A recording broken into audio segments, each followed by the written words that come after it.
সম্প্রতি জাপানের একদল বিজ্ঞানী এমন এক ওষুধ আবিষ্কার করেছেন যা কিনা বয়স বাড়ার গতি অনেকটা ধীর করে দিতে পারে এবং মানুষের আয়ু বাড়তে পারে 250 বছর পর্যন্ত। এই খবর প্রকাশের পর থেকেই বৈজ্ঞানিক মহলে ব্যাপক আলোচনার ঝড় উঠেছে। কেউ বলছেন এটি হতে পারে মানব সভ্যতার সবচেয়ে বড় অর্জন, আবার কেউ সতর্ক করছেন এটি হয়তো আমাদের প্রাকৃতিক জীবনের ভারসাম্যকে নষ্ট করে দিতে পারে। এই ওষুধটি আসলে কি, কিভাবে কাজ করে এটি? জাপান টাইমসে প্রকাশিত একটি প্রতিবেদনে বলা হয়েছে, জাপানের টোকিও ইউনিভার্সিটি ও কিয়োটো বায়োসায়েন্স ইনস্টিটিউটের যৌথ গবেষণায় NRX-51 নামের এক বিশেষ ওষুধ উদ্ভাবন করা হয়েছে।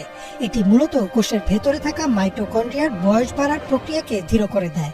সাধারণত বয়স বাড়ার সাথে সাথে আমাদের কোষে শক্তি উৎপাদনের হার কমে যায়, ফলে শরীর দুর্বল হতে থাকে এবং কোষগুলো ধীরে ধীরে কাজ করা বন্ধ করে দেয়।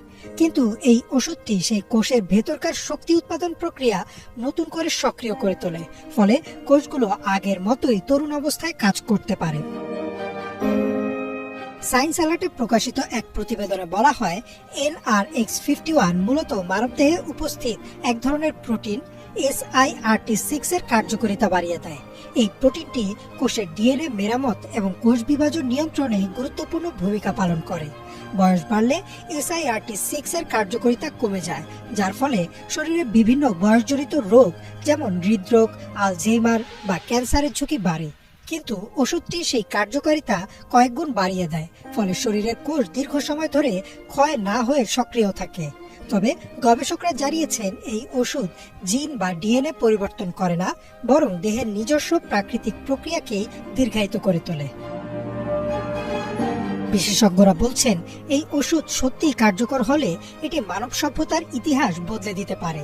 একদিকে মানুষ আরো দীর্ঘ সময় ধরে কাজ করতে পারবে, অভিজ্ঞতা ও জ্ঞান প্রজন্মের পর প্রজন্ম ধরে সংরক্ষিত থাকবে। চিকিৎসা, বিজ্ঞান, প্রযুক্তি বা শিল্পকলায় এমন দক্ষতা ও দীর্ঘ অভিজ্ঞতার সমন্বয়ে হয়তো নতুন এক স্বর্ণযুগ শুরু হবে। একই সাথে বার্ধক্যজনিত রোগ যেমন পার্কিনসন্স, ডাইমেনশিয়া বা হৃদরোগ এসবের হার উল্লেখযোগ্যভাবে কমে যেতে পারে।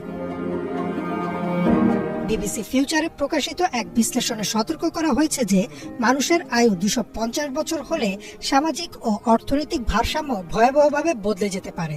পৃথিবীতে জনসংখ্যা বেড়ে যাবে অস্বাভাবিকভাবে, খাদ্য ও পানির সংকট দেখা দিতে পারে, কর্মসংস্থান হবে জটিল এবং ধনী ও গরিবের বৈষম্য আরও বাড়বে।